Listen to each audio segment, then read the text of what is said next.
하나님의 말씀 신약성경 고린도전서 1장 24절에서 29절에 있는 말씀까지 한 절씩 나눠서 읽고 29절은 같이 읽겠습니다. 고린도전서 1장 26절에서 29절에 있는 말씀까지입니다. 형제들아 너희를 부르심을 보라. 육체를 따라 지혜로운 자가 많지 아니하며 능한 자가 많지 아니하며 문벌 좋은 자가 많지 아니하도다.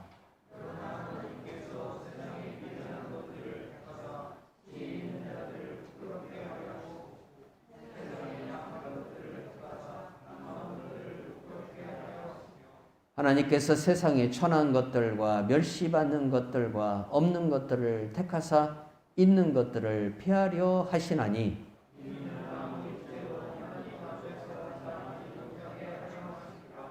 아멘. 스포츠 경기를 우리가 시청하다 보면 흔히 우리가 많이 듣는 말 중에 피지컬이라는 말과 스쿼드라는 그러한 단어를 접하게 됩니다. 피지컬, 실력이라는 거죠. 그리고 스쿼드라는 말은 팀이라는 말이고, 자, 실력이 있는 팀, 쉽게 말하면 그러한 뜻입니다. 경쟁 사회에서 승리를 하는 기업들이나 또한 스포츠 클럽들은 실력 있는 선수들을 또 실력 있는 사원들을 데려와야만 됩니다. 그러나 실력이 있다고 해서 다 승리하느냐? 그건 또 아닙니다. 실력이 있는 사람들끼리 뭉쳐놓으면 자칫하면 오합지졸이 됩니다. 그래서 감독은 실력 있는 사람들이 서로가 서로를 위해서 할 수 있는 그러한 팀을 만들어야 되는 책임을 가지고 있죠. 그래서 그러한 능력이 뛰어난 감독들이 또 세계적으로 유명한 사람들이고 또 그들의 몸값이 매우 비싼 것을 볼 수가 있습니다.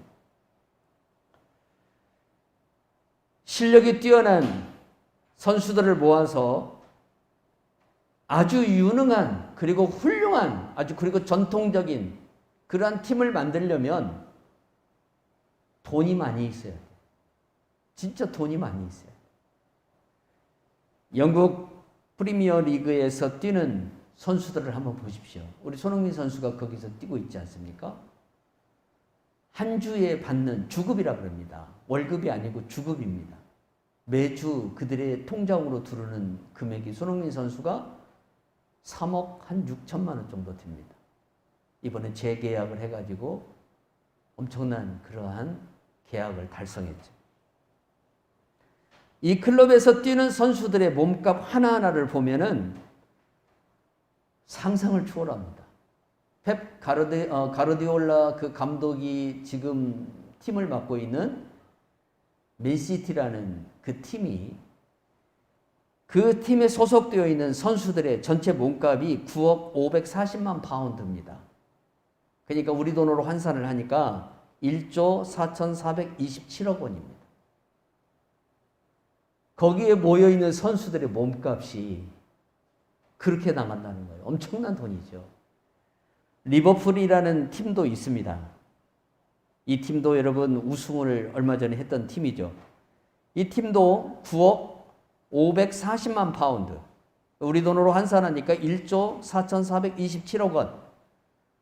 독일 바이에른 뮌헨이라는 그 팀도 아주 세계적인 클럽입니다. 이 팀에도 여러분 7억 4,070만 파운드. 우리 돈으로 1억 2,069억이라는 돈이고, 메시가 뛰고 있는 바르셀로나라는 이 팀도 7억 4,070만 파운드. 우리 돈으로 1조 1,801억 원에 해당하는 돈입니다. 이것은 여러분 유명하다고 하는 몇몇 팀들의 그런 모습이고, 독일, 이탈리아, 스페인, 영국, 이 세계 축구의 4대 리그라고 하는 여기에 소속되어 있는 일부 리그 팀에 소속되어 있는 전체 클럽의 액수를 다 합친다면 진짜 어마어마한 돈이 스포츠 시장에서 운영되고 있다는 사실이죠. 이러한 돈을 갖추지 않으면 실력 있는 선수들을 데려올 수가 없어요. 근데 실력 있는 선수들을 데려오지 못하면 결국 우승을 하지 못한다는 거죠. 그러므로 인해서 어떤 일이 벌어지냐면 돈이 안 되는, 우승을 하지 못하면 챔피언스 리그에 나갈 수가 없고, 또 이런 대회에 참석을 하지 못하면, 자격을 얻지 못하면 결국 클럽으로 들어오는 돈이 형편없이 줄어든다는 거죠. 그래서 어떻게든 실력 있는 선수들을 데려와서 자기네들이 원하는 목표를 이루려고 하는 것이 여러분 스포츠 시장에서 보는 하나의 모습들이죠.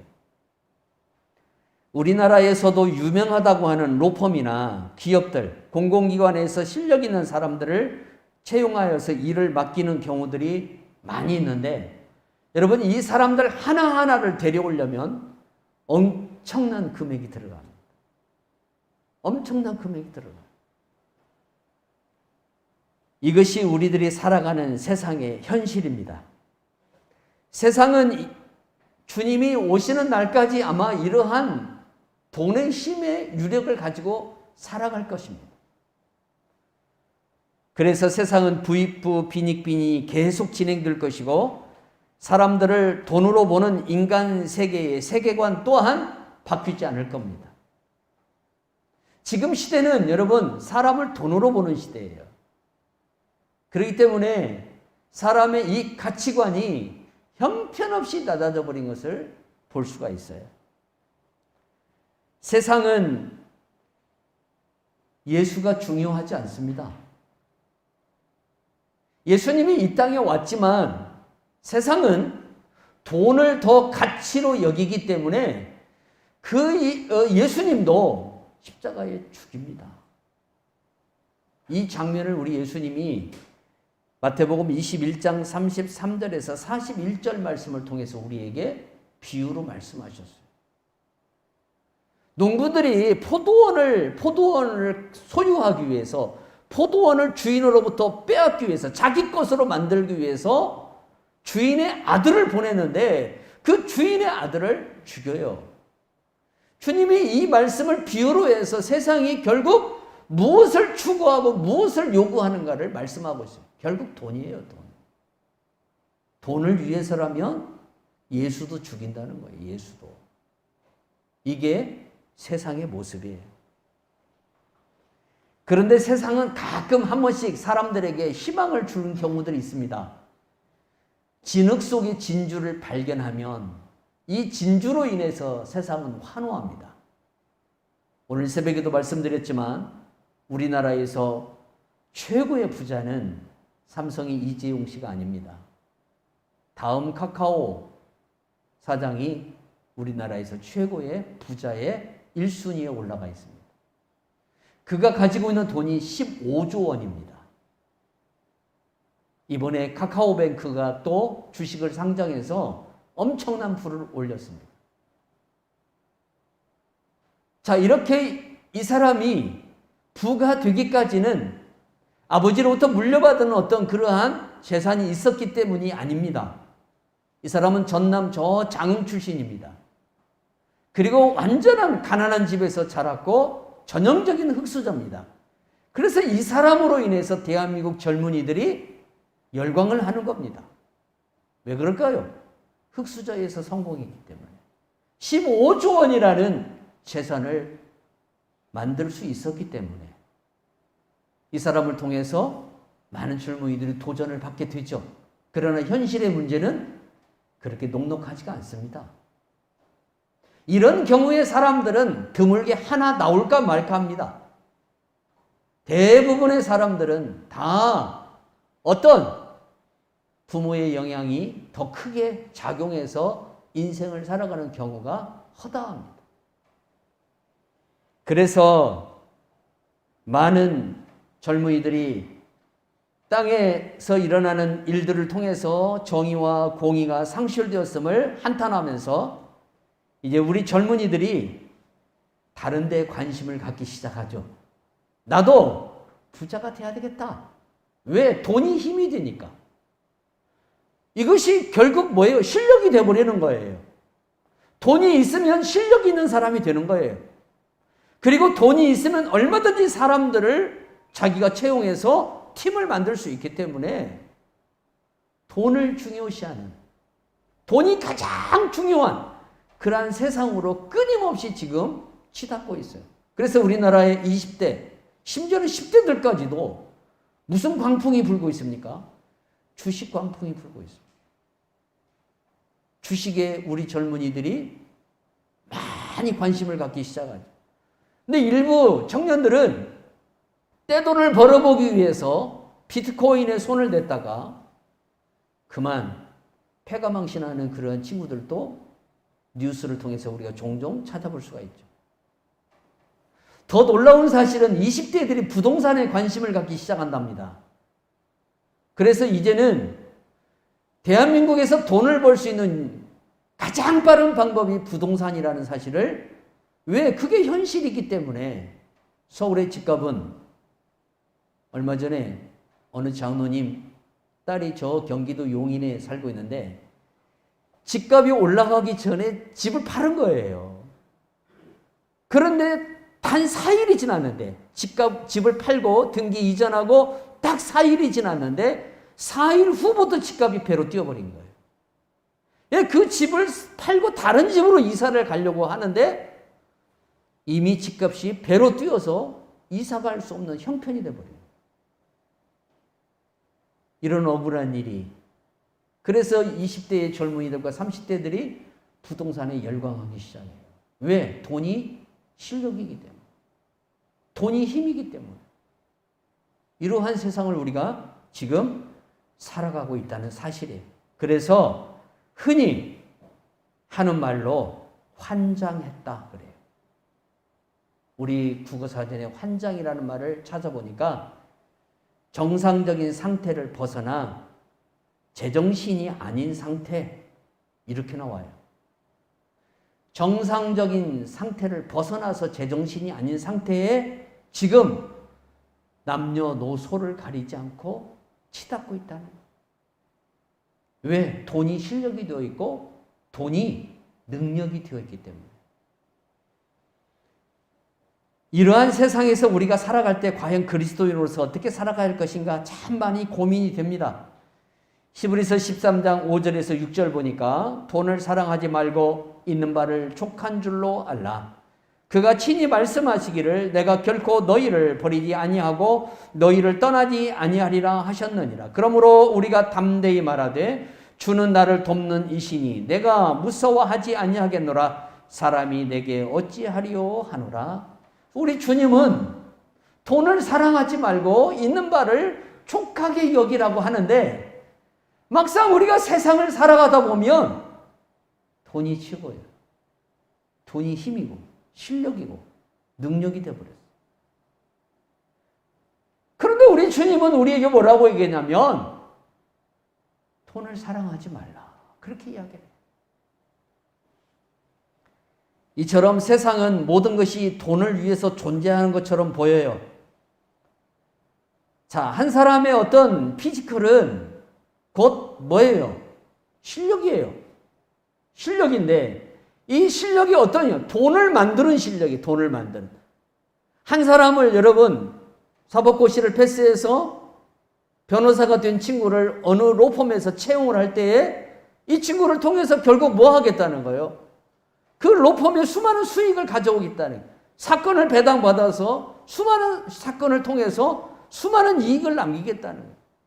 모든 사람이 살아가는 삶의 목적 가운데는 뭐예요? 이익이 있어요. 수익이 있어요.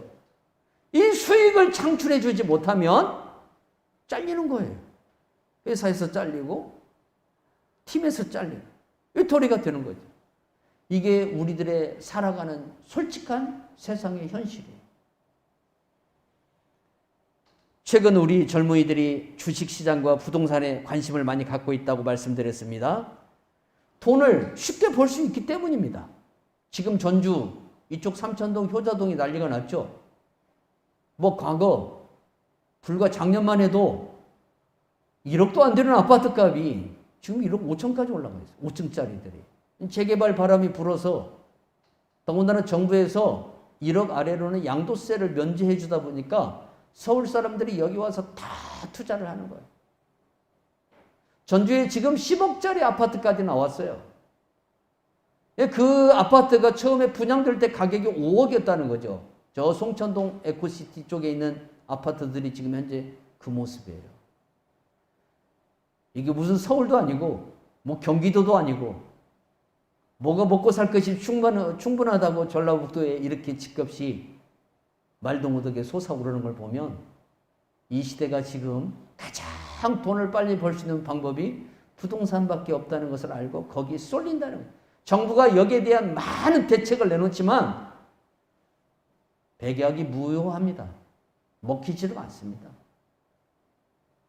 통하지를 않습니다. 그래서 여러분, 이 부동산 거래는 나이 드신 분들이 그동안 해왔던 거잖아요. 뭐 집을 사고 팔고. 그런데 20대, 30대들이 부동산에 뛰어들기 시작한다는 거예요. 아무리 일을 해봤자 돈이 안 되기 때문에, 아무리 수고를 해봤자 얻는 것은 뻔해요. 나가고 나면 없어요. 그러다 보니까 쉽게 나도 실력 있는 사람, 능력 있는 사람이 되기 위해서 빨리 돈을 버는 그러한 루트를 찾아서 거기에 뛰어드는 거예요.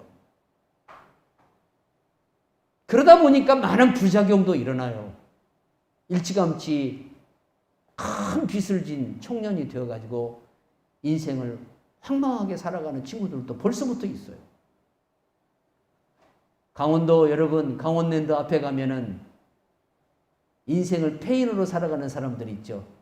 그분들만을 대상으로 또 선교하는 목사님이 계셨는데 그 목사님이 기고해 놓은 글을 읽다 보니까 정말 인간이 이 돈에 대한 끊임없는 탐욕을 갖고 있다는 것을 알 수가 있어요. 강원랜드에 가가지고 노름을 해갖고 다 버려버린 거예요. 다 잃은 거예요. 여러분, 거기에서 돈 버는 사람 1000명이면 10,000명이면 하나 있을까 말까요. 근데 거기 가서 자기 인생을 다 허비해버리고 이제 뭘 흔히 말하는 아무것도 없는 사람이 되어버린 거예요. 그런데도 이 사람의 꿈이 있어요. 그런데도 그 사람들에게 꿈이 있더라는 거예요. 어떤 꿈이냐? 정신 차린 꿈이 아니라 어떤 꿈이냐면 누가 나에게 한 번만 밀어주면 내가 그 잃어버린 것을 다 얻을 수 있다라는 그러한 착각, 쉽게 말하면 환장에 있다는 거예요. 우리 단어로 그렇게 되어 있더라는 거예요. 아무리 그분들을 교정을 해보고 그분들을 새롭게 해보려고 해도 중독이 되어 있는 그들은 고쳐지지 않더라는 겁니다. 이게 그 목사님이 기고해 놓은 글이었습니다. 이렇게 우리 시대는 돈에 완전히 미쳐있는 세상이라고 볼 수가 있어요. 이런 세상에서 우리가 살다 보니까 어떻습니까? 얼마나 우리가 초라하고 우리가 비참하게 느껴질 때가 많습니까? 내 삶을 돌아보면 가진 것은 없고 미래에 대한 불투명함밖에 없고 그래서 두려움이 나를 사로잡고 있는 그러한 현실입니다. 나도 수십억이 있었으면 얼마나 좋을까? 수백억이 있었으면 얼마나 좋을까?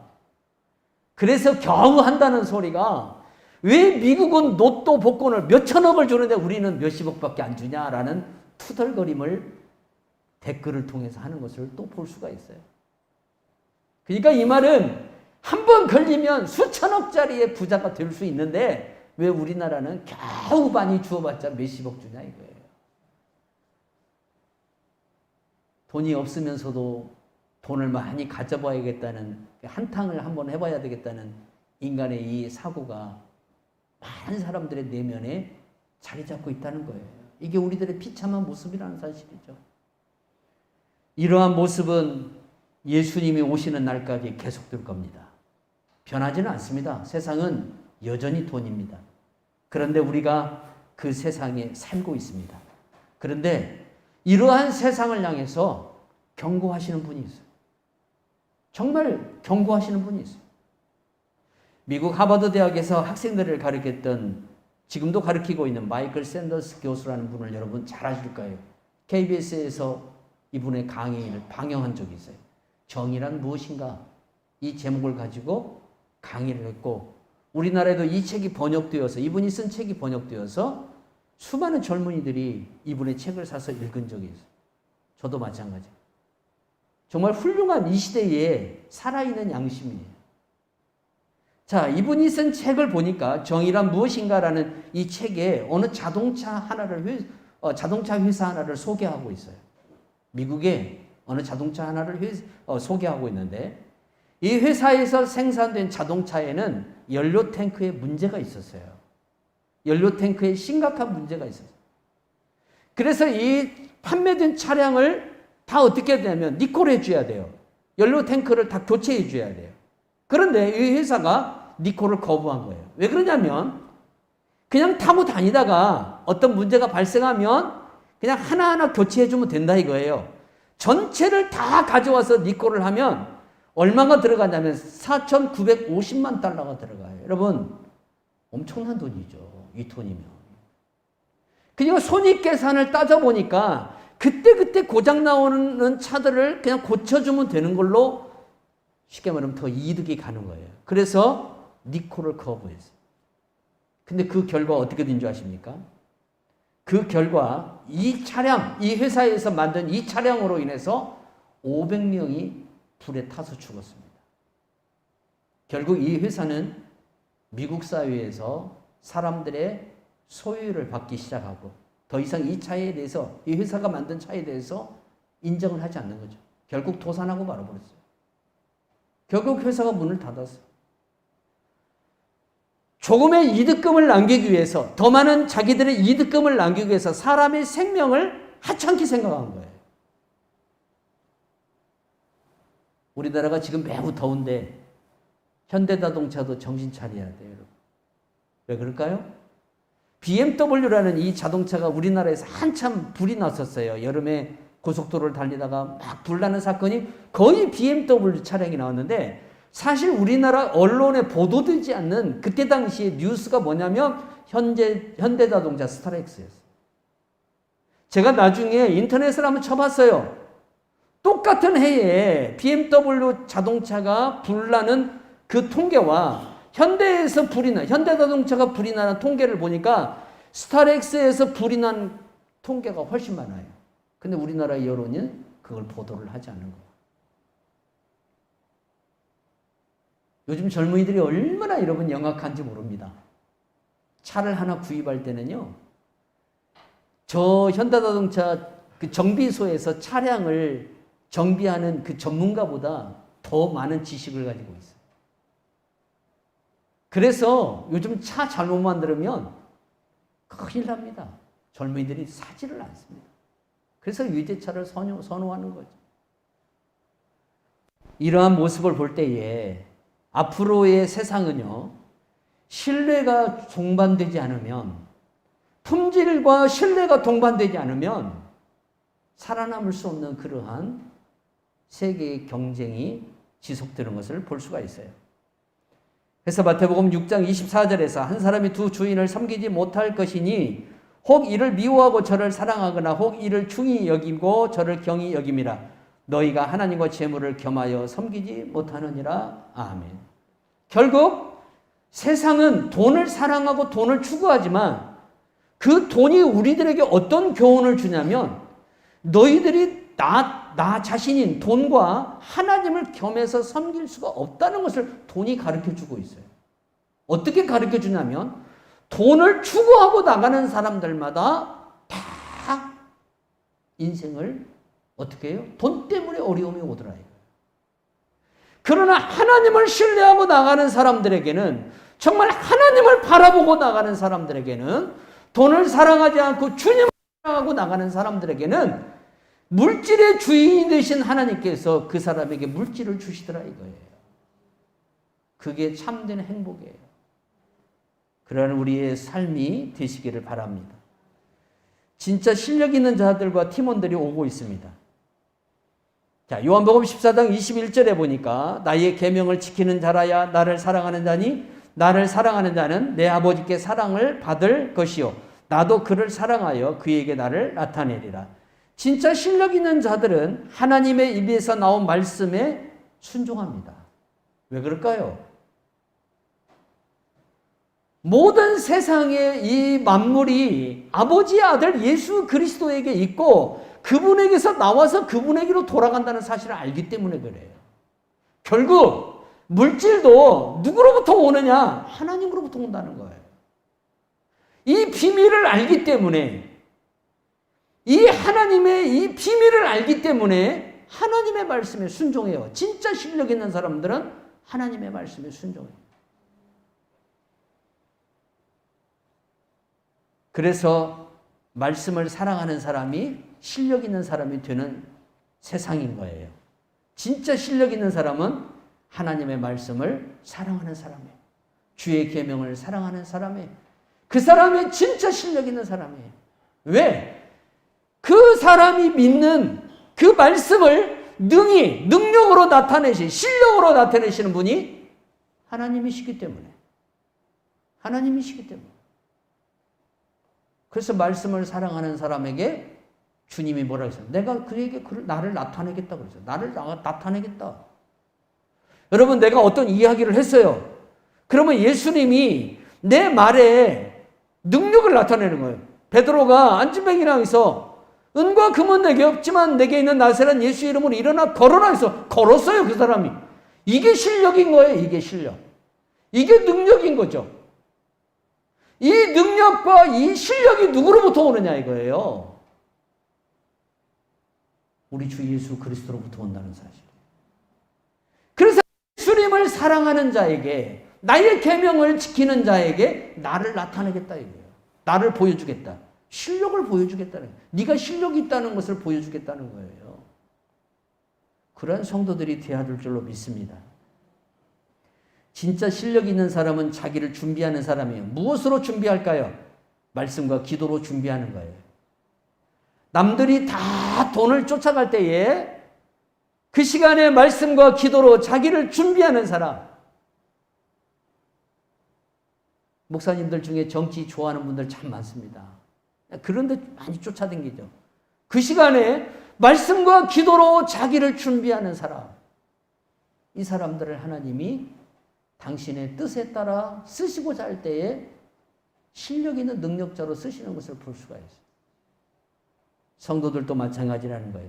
세상은 한 사람의 스펙과 외모를 보고 판단합니다. 그러나 하나님은 중심을 보시는 분이십니다.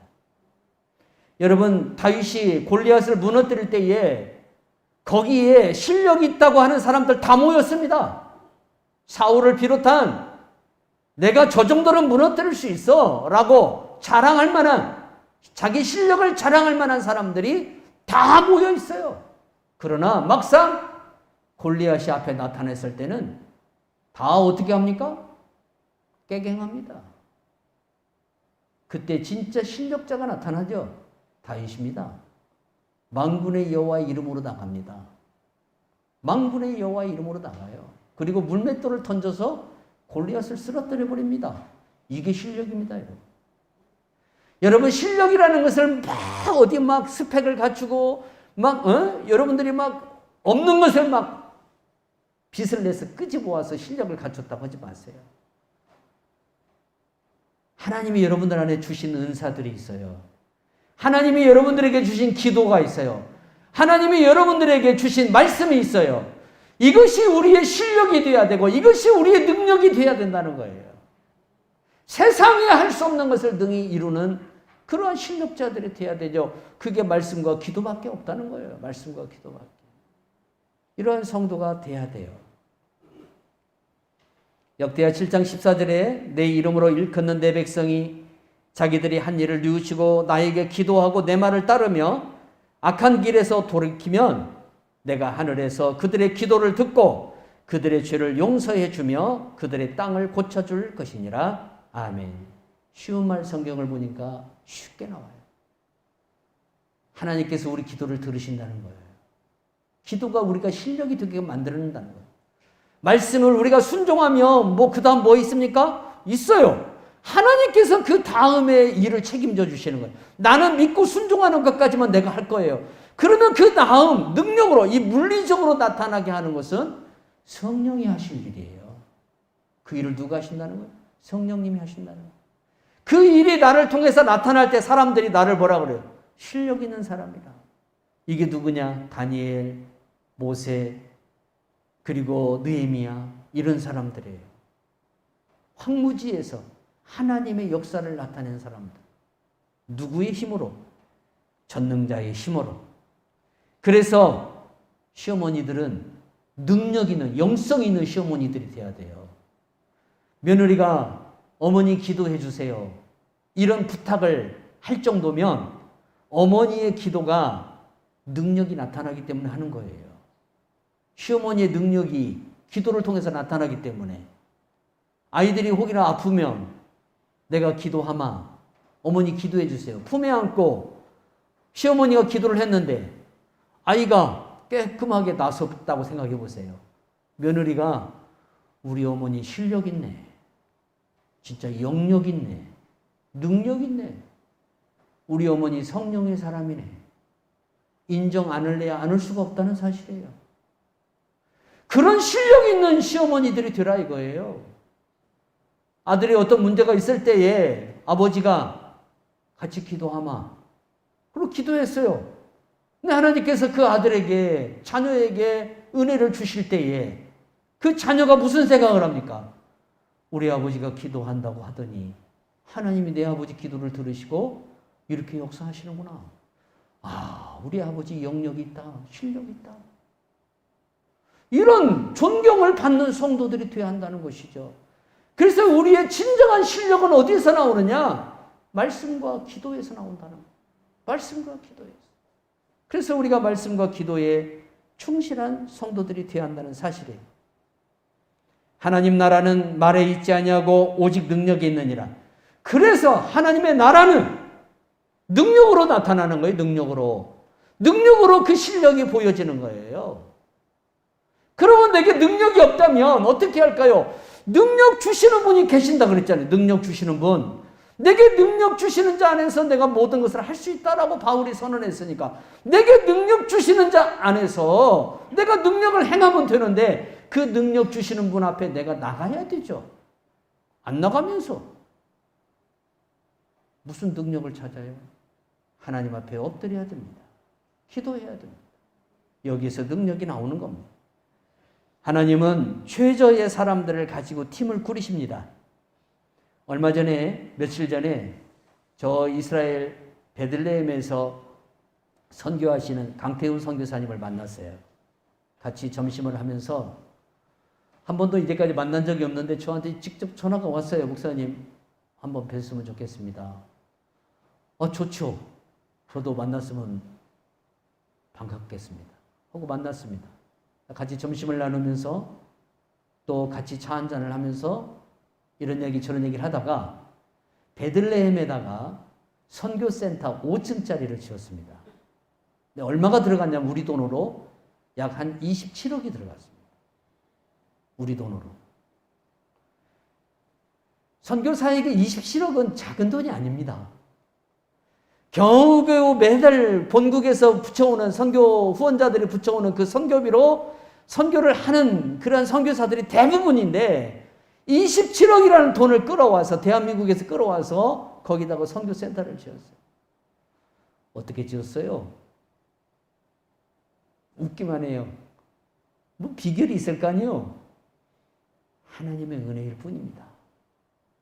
이 친구는 평신도로 이스라엘 땅으로 들어갔어요. 평신도로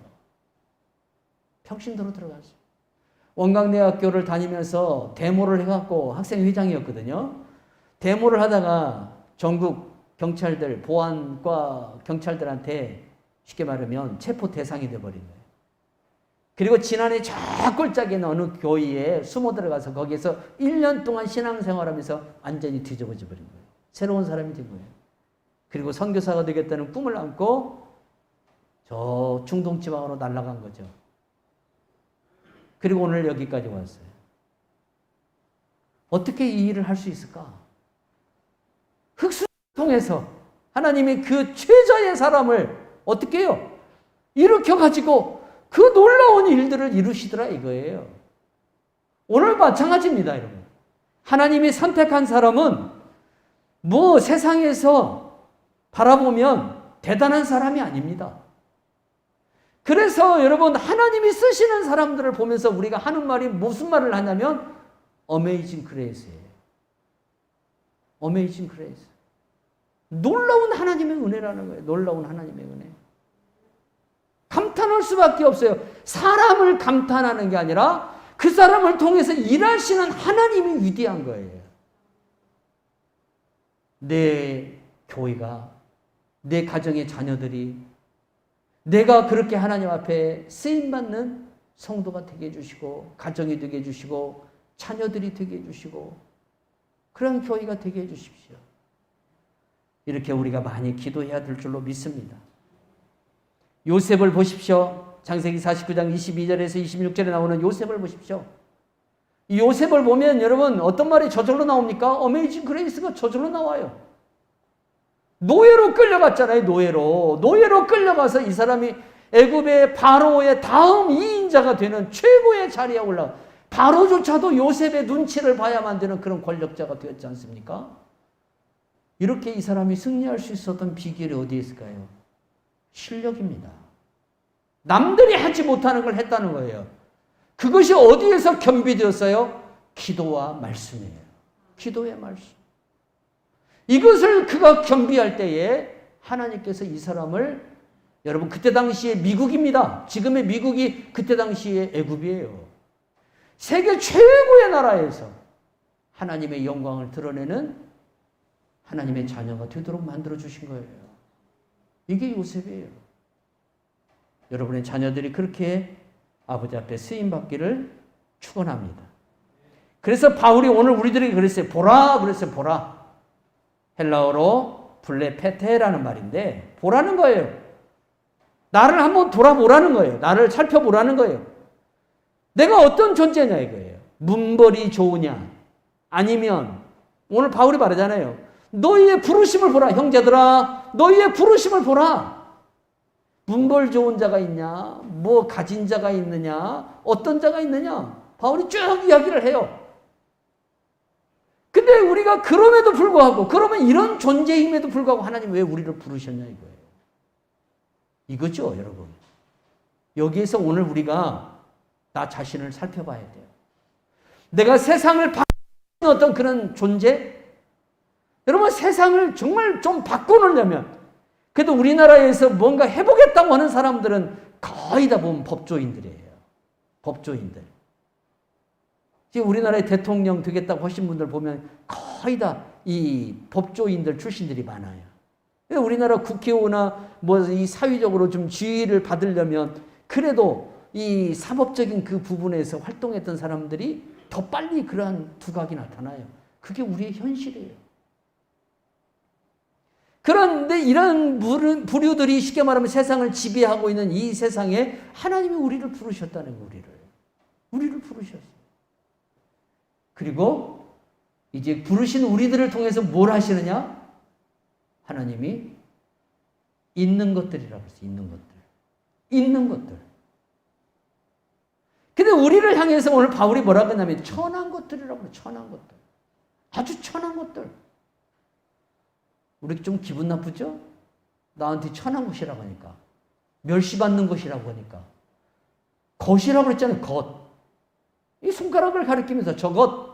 쉽게 말하면 비하할 때 쓰는 말이잖아요. 것이라는 말이. 우리를 그렇게 표현하고 있어요, 지금. 그런 우리들을 주님이 선택하시고 부르셨다는 겁니다. 뭘 하려고? 당신의 능력을 주어서 실력 있는 사람 만들려고. 우리에게 실력을 주셔서, 능력을 주셔서 이제 뭐 하는 거예요? 팀을 이루는 거예요. 그게 주님의 교회예요. 그래서 교회를 통해서 세상이 하지 못하는 일을 하고 나가시겠다는 거죠. 여러분 여기에 우리 한 사람 한 사람이 부름을 받은 거예요. 그러면 오늘 또 이 사역이 끝나지가 않았어요. 하나님의 이 일하심이 끝나지 않았어요.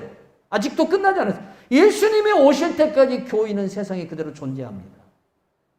그러면 이 교회 안에 부름을 받은, 교회로 부름을 받은 우리들이 어떻게 할까요? 이제 주의 영광을 드러내는 그러한 성도들이 되어야 될 줄로 믿습니다. 바울은 우리들을 천한 것이라고 부르고 있어요. 헬라어에서 이게 아게네이라는 말인데 아게네라는 사회적으로 전혀 가치가 없는 것들이라는 뜻이에요. 사회적으로 아무 가치가 없는 사람. 그래서 여러분, 우리나라의 저 상류층에 사는 사람들이 뭐라고 합니까? 우리 국민들을 개, 소, 돼지 그렇게 여기잖아요. 고위직 공무원이 그 말했다가 큰 어려움을 낭패를 당한 적이 한번 있었지 않습니까? 이런 여러분 국민들을 이렇게 여기고 있어요. 뭐 그때 떡 하나 주면 끝난다는 것이죠. 이런 세상에서 우리가 저 위에 사람들을 바라보면 억울하기도 하고 답답하기도 하고, 그러나 내가 이러한 것들을 뒤집어 엎을 수 있는 그런 능력이 되는 것도 아니고, 그러한 혁명을 또 하나님께서 원하는 것도 아니고, 그러면 어떻게 해야 되냐 이거죠. 하나님이 나를 택하셨다는 거에서부터 출발하시기 바랍니다.